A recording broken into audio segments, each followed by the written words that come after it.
কৃষ্ণ দর্শন ব্যতীত সখী এই চোখের সর্বোত্তম ফল কিছু না। আজ অপর গোপী বললে সখী ওই যে কৃষ্ণের হাতে বাঁশি, বাঁশের বাঁশি, বাঁশিটা কিসের? সোনার বাঁশি, বাঁশের বাঁশি।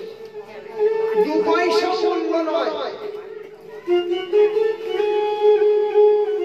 সেই বাঁশের বাঁশি তার আবার কত জায়গায় ছিদ্র, বাঁশিতে ছিদ্র না, ছিদ্র মানে দোষ,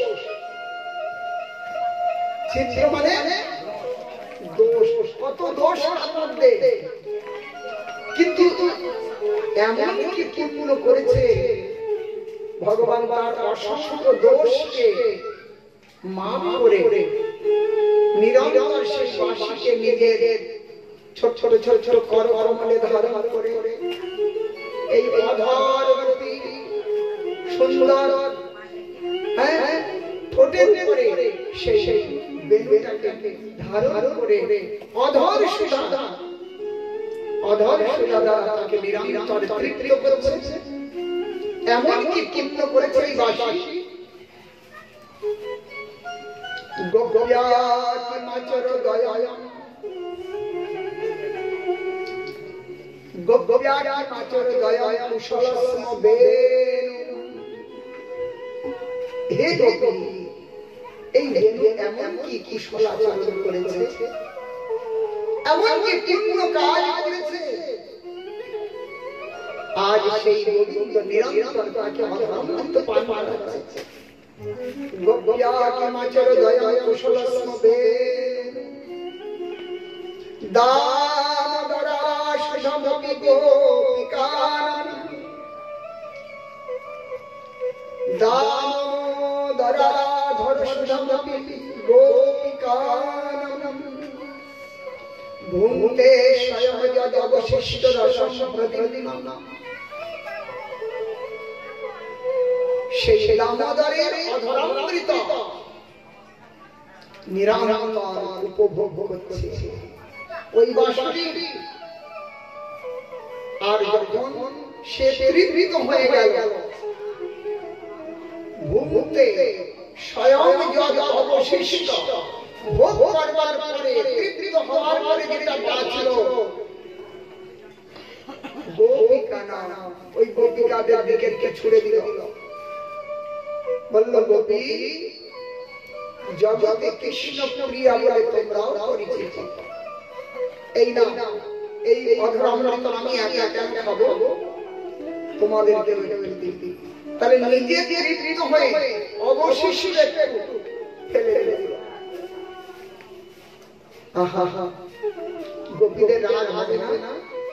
ওই বংশী করে বড় বড় হাত বলছে দেখো দেখো এমন কি পূর্ণ করেছিল এই বংশী। আর এই যে বংশের জন্ম হয়েছে আজ তারা হৃষ্টচিত্তে প্রতিদিন তাদের রোমাঞ্চ হচ্ছে, আনন্দ হচ্ছে। দেখো দেখো আমার বংশে এই বাঁশি জন্মগ্রহণ করেছিল। যে বিপুরের জলে ওই বংশ সমূল গর্বিত হয়েছে, তারাও গর্ব করছে আমি এদেরকে পালন করেছি। আজ সবাই কুলেতে যদি কোনো একজন সুস্থ হরি ভক্ত হয় তাহলে সকলেই তাকে নিয়ে গর্ব করে, গর্ব করে। তেমনি ওই বাঁশির মহিমা গান করছে। এমনি করে আজ বেদবেদীর গান করলেন সমস্ত। আগে গোপী ছোট ছোট কৃষ্ণ অনুরাগী হয়ে উঠলেন, শয়নে স্বপনে জাগরণে চলনে বলনে কাটিয়ে করণে তারা সবাই কৃষ্ণময় হয়ে উঠল। কখন গেলে কৃষ্ণ দর্শন পাব, কোথায় গেলে কৃষ্ণের কথা শ্রবণ করব, কৃষ্ণময় হয়ে উঠল। বিভিন্ন বাহানা নিয়ে কৃষ্ণ দর্শনের লালসা। ওই বনভাগে যখন প্রাতকালে কৃষ্ণ বলরাম সকালের বেলা যাত্রা করেন, এই ব্রজের গোপী কৃষ্ণময়ী কৃষ্ণ অনুরাগী তারা রাস্তার ধারে গাছের আড়ালে ঘরের আটারিতে বিভিন্ন জায়গায় লুকিয়ে ওই এক ঝলক কৃষ্ণ দর্শন পাবে এই লালসায় এক ঝলক কৃষ্ণ দর্শন যাদের জীবনকে তৃপ্ত করে দেয়। আজ সেই কৃষ্ণ অনুরাগী গোপীগণ কৃষ্ণকে পাওয়ার জন্য ব্রজে পৌর্ণমাসী যোগমায়া তিনি পৌর্ণমাসী ব্রজেতে বিহার করছেন। এই গোপীদেরকে দেখে বলবো, এই শোনো, তোমাদের তো দেখছি ওই নন্দের ছোড়াটার প্রতি ভালোই করে আমার কাছে একটি মন্ত্র আছে, তোমাদের ছেড়ে ওই নন্দের ছেলেটা অন্য কারোর দিকে তাকাবে না। আচ্ছা আমাদেরকে বলে দাও তাহলে সেই কি মন্ত্র বলো। বলে দেখো, ওই হেমন্ত ঋতুতে যদি কাত্যায়নী মায়ের পূজা করো, ওই কাত্যায়নী স্বয়ং পৌর্ণমাসী তিনি স্বয়ং কাত্যায়নী বৃন্দাবনে বিহার করছেন। তিনি বললেন যে যদি কাত্যায়নী ব্রত করো 1 মাস নিত্য যমুনায় স্নান করতে হবে, আর ভবিষ্যান্ন ভোজন করতে হবে, প্রাতঃকালে ওই কাত্যায়নী পুজো করতে হবে। রোজ যদি করো 1 মাস, তাহলে ওই কাত্যায়নী দেবী তোমাদেরকে কৃষ্ণের প্রতি প্রবল আকর্ষণ করিয়ে দেবে। কৃষ্ণ আর তোমাদের মন প্রদান করবে না। আজ কৃষ্ণময়ী গোপীগণ তাতে রাজি হয়ে গেলেন। অতএব সেই হেমন্তে প্রথম মাসে নন্দ কুমারিকা হেমন্ত কালের প্রথম মাসে নন্দ ব্রজের কুমারী, বয়স্কা নয়, কুমারী কাকে বলে? কুমারী 10 থেকে 15 বছরের মধ্যে যাদের বয়স, এখনো যৌবন প্রারম্ভ হয় নাই, 16 বছরের মধ্যে যৌবন, ওই রকম কুমারী তারা কাত্যায়নী ব্রত করেছে। তিনটের সময় জেগে সেই ঠান্ডা জলে, এখন এই কাত্যায়নী ব্রতের সময় চলছে, এটা কাত্যায়নী ব্রত কাল। এই সময় ব্রজেতে খুব ঠান্ডা, তাতে আবার যমুনার জল কি ঠান্ডা বলুন। সেই ঠান্ডা যমুনার জলে প্রাতঃকাল সূর্য উদয়ের পূর্বে তারা স্নান করে ওই কাত্যায়নীর বালবালাদের মূর্তি বানিয়ে আর নিত্য থাকে অর্ঘ্য পাদ পুষ্পাঞ্জলি আদি দ্বারা পুজো করবার পর সকলে মিলে মাকে প্রণাম করে এই প্রার্থনা করতে, কাত্যায়নী মহামায়ে মহাযোগীন অধীশ্বরী নন্দ গোপ সুষম দেবী পতিমে গুরুতে নমঃ। হে মা কাত্যায়নী, আমরা যে তোমার এই ব্রত ধারণ করেছি, এই ব্রতের ফল ওই নন্দনন্দন কৃষ্ণকে আমাদের পতিরূপে লাভ করতে দাও। কি হলো রে? কথা বললে চলবে না। নন্দনন্দন কৃষ্ণকে আমাদের পতিরূপে প্রাপ্ত করিয়ে দাও। এই রোজ মায়ের পুজো করে প্রার্থনা করে আমরা এর থেকে শিক্ষা কি নেব? কালী দুর্গা যাকেই আমরা প্রণাম করি, আর প্রণামের এই ভাব থাকবে যে হে মা, আমাদের কৃষ্ণের চরণে ভক্তি প্রণাম করছি দুর্গাকে আর চাইছি প্রার্থনা করছি কৃষ্ণের চরণে ভক্তি তাতে কোনো দোষ হয় না বোঝা গেল সমস্ত ভগবৎ স্বরূপ কাউকে অবমাননা করতে হবে না সবে একে সব যত মাতৃশক্তি এসব আমার আধার শক্তি রাধারানীর অংশ ক্রমান্বয় উমা রাধা সরস্বতী চন্দ্রারুণী এই বাইরে যে কথা বল না বাইরে যে কথা বল এই সমস্ত রাধারানীর ক্রম অনুসারী আর সমস্ত যে শক্তি স্বরূপ সমস্ত কৃষ্ণ তাহলে মূল রাধা এবং কৃষ্ণ এক বহু রূপে জগতে সেই জন্য কাউকে অসম্মান করতে চলছে না কাকায় পূজা করে প্রার্থনা করলেন কৃষ্ণ ভক্তি দাও মা কাকায় প্রসন্ন হলেন আজ গোপীদেরকে বর দিলেন আর সেই কাকায় বরে পূর্বে ভগবান গোপীদের বসন চুরি করেছিলেন বস্ত্র হরণ করেছিলেন তারা ছোট ছোট কুমারী ওই কাপড়টা পাড়ে ফেলে স্নান করতেন কিন্তু বরুণ দেব জলদেব সেই জলদেবতা অপমান নির্বস্ত্র স্নান করতে না বরুণ দেবের অপমান হয়েছে তাই তারা যে কঠোর কঠিন কৃষ্ণ সাধন করছে তার ফল বিফল হয়ে যাবে নারাজ হলে দেবতা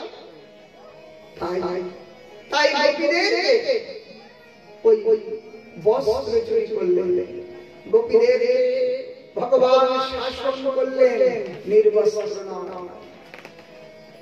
আজ বস্ত্র হরণ লীলা বস্ত্র হরণ লীলার মধ্যে বহুবিধ তত্ত্ব লুকিয়ে আছে বস্ত্র আবরণ ভগবান আর ভক্তের মধ্যে আবরণ স্বরূপ এই বস্ত্র এই আবরণ ফাটিয়ে নিলেই দুইয়ে এক হয়ে যায় ভক্ত ভগবানের মধ্যে যে ভেদ ওই আবরণ রূপী বস্ত্র হরণ করে ভগবান তিনি এক করে দিলেন বলুন শ্রী ভক্তপ্রসাদ সাধু গোস্বামী মহারাজ কি শ্রী সাধু গোস্বামী মহারাজ কি জয় অতএব বস্ত্র হরণ ভগবান গোপীদের বস্ত্র প্রদান করলেন গোপীরা গোবিন্দকে তাদের এই কিছু সাধনার ফল স্বরূপ সেই কৃষ্ণ দর্শন করে আমোদিত হলো ভগবান কথা দিলেন হে গোপী তোমাদের ভক্তিতে আমি প্রসন্ন হয়েছি আগামীতে তোমাদের ইচ্ছা আমি পূর্তি করব তাদের ইচ্ছা কি ছিল নন্দ গো সুতম দেব পতিমে কুরুতে আমাদেরকে নন্দনন্দনকে পতি বেলা করিয়ে দাও পতি আমাদের তো সবার পতি বা স্ত্রী আছে তাহলে কোটি কোটি গোপী কৃষ্ণকে পতি বেলা করতে চাইলেন কৃষ্ণ সবার পতি তিনি জগৎপতি হে কৃষ্ণ করুণা সিন্ধু দীনবন্ধু জগৎপতি জগৎপতি তিনি তাহলে জগতের যত জীব সমস্ত জীবের প্রতি জীব হলো শক্তি আর শক্তিমান হলেন কৃষ্ণ তাহলে যদি জীব শক্তি হয় সেই শক্তির প্রতীকে বলুন ভগবান কৃষ্ণ প্রত্যেক জীবের আমার প্রতি আমার স্ত্রীর প্রতি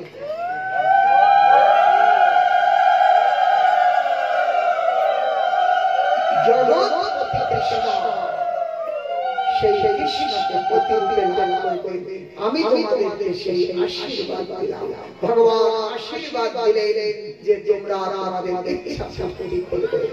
এমনি করে আজ ভগবান তাদের ইচ্ছা পূর্তি করবে।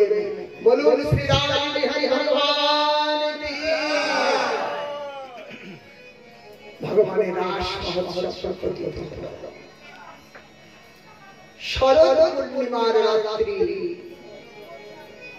শারদীয় পূর্ণিমার রাত্রিকাল, সেই পূর্ণিমার পূর্ণ চন্দ্রমার প্রকাশ হয়েছে। পূর্ব আকাশে নির্মল আকাশে ঝলমল করে সেই চন্দ্রমা একেবারে থালার মতো জগমগ করে উঠছে।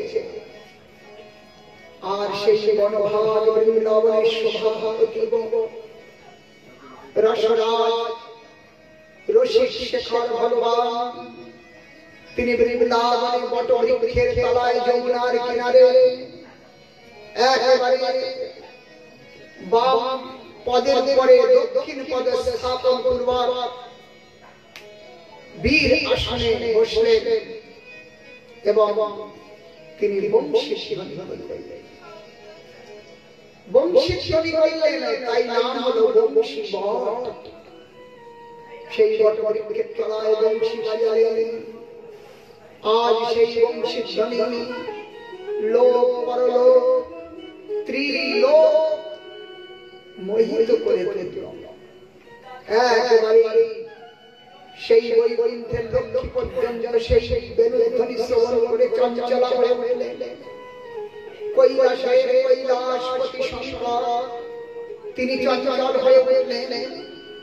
ত্রিভুবনের যে যেখানে আছে সকলেই চঞ্চল হয়ে উঠলেন।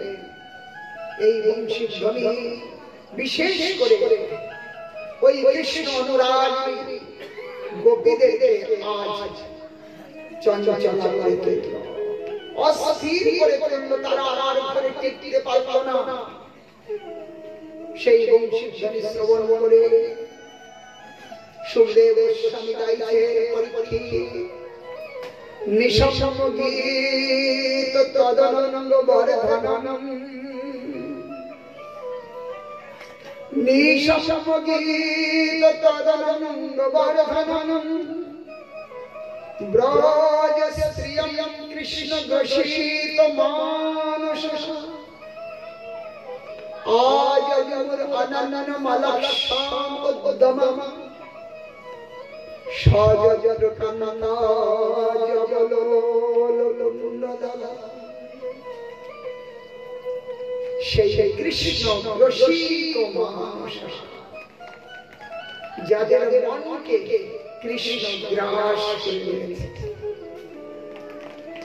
তাহলে মনটা যদি ভগবানের হয়ে যায় আর কোন কিছু থাকে? মন মনা ভব মদ ভক্ত মদ জাজি মম নমস্কুরু। তুমি আমাকে মনটা দিয়ে দাও।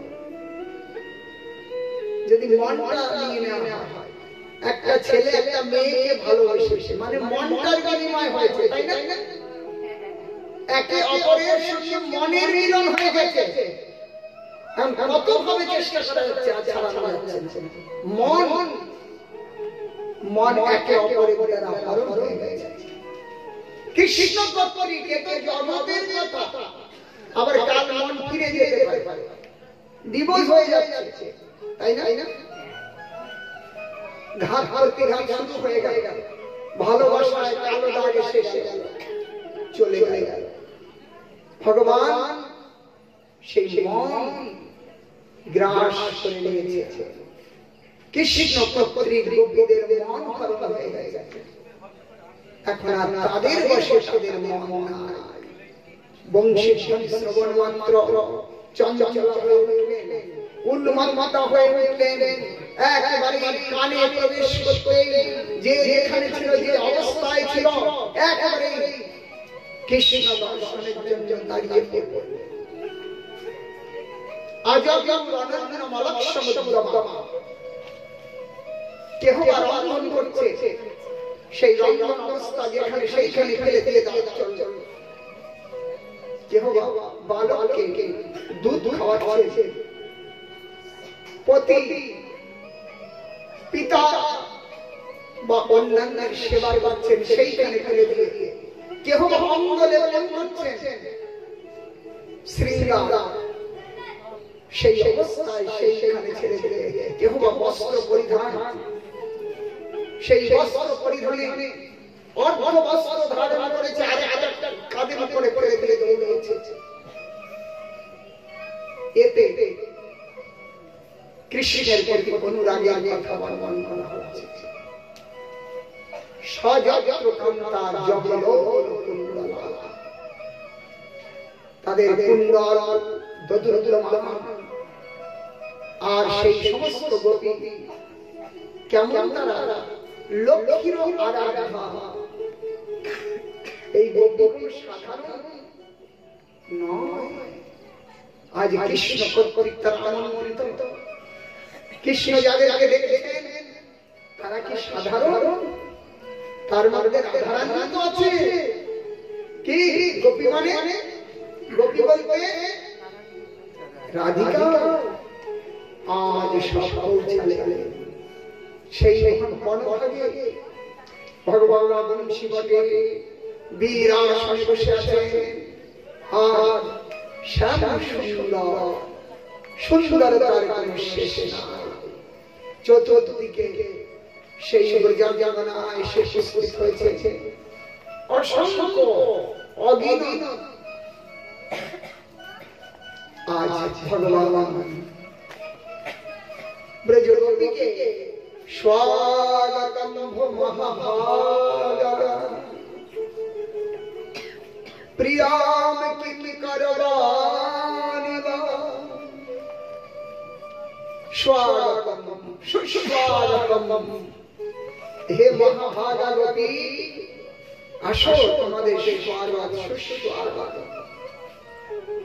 গোপীদের বংশী বাজিয়ে ডাকলো আর কি আদর করছে আনন্দ হবে না খুব আনন্দ হলো এরপর ভগবান বললেন এই তোমরা একটা দল বেঁধে চলে এসেছো কি ব্রজে কোনো উৎপাত আছে অথবা সংসারে কিছু খটখটি হয়েছে ঝগড়া হলেই আমরা কখনো কখনো চলে যাই গোপী বললেন ব্রজেতে কোনো উৎপাত হয় না অথবা আমাদের সংসারে কোনো ঝগড়া হয় ও তারা বলেছি এই শরৎ রাত্রিতে পূর্ণিমা রাত্রিতে বৃন্দাবনের শোভা অতীব সুন্দর যমুনার কিনারা যমুনার বালিগুলো চকচক চকছে সে এক অতীব সুন্দর তাই সেই সুন্দর বনভাগকে দর্শন করতে তোমরা এসেছো দেখো দেখো গোপী কি সুন্দর তাড়াতাড়ি এই বৃন্দাবনের শোভা দেখে তোমরা ফিরে যাও গোপীদের ফিরে যাওয়ার জন্য ভগবান বারবার আদেশ করতে লাগলেন কিন্তু গোপী বললেন প্রভু আমরা তো ফিরতে আসি না ফিরবার জন্য আমরা আসি না সন্ধ্যাজ সর্ব বিষয়া তব পাদলাত সন্ধ্যাজ সর্ব বিষয়া সন্ধ্যাজ শব্দের অর্থ হলো সম্মত রূপে সমস্ত বিষয়কে আমরা পরিত্যাগ করে এসেছি আমরা আর গ্রহণ করব না এই জায়গাতে মানে আমরা আর ফিরে যাব না আমরা সব ছেড়ে দিয়ে এসেছি সর্বনাশ দেখো পতি তোমাদের পরমেশ্বর পতির সেবা করা তোমাদের ধর্ম পতি যদি রোগগ্রস্ত হয় পতি যদি ধনহীন হয় দুর্ভাগ্য বৃদ্ধ অচল ইত্যাদি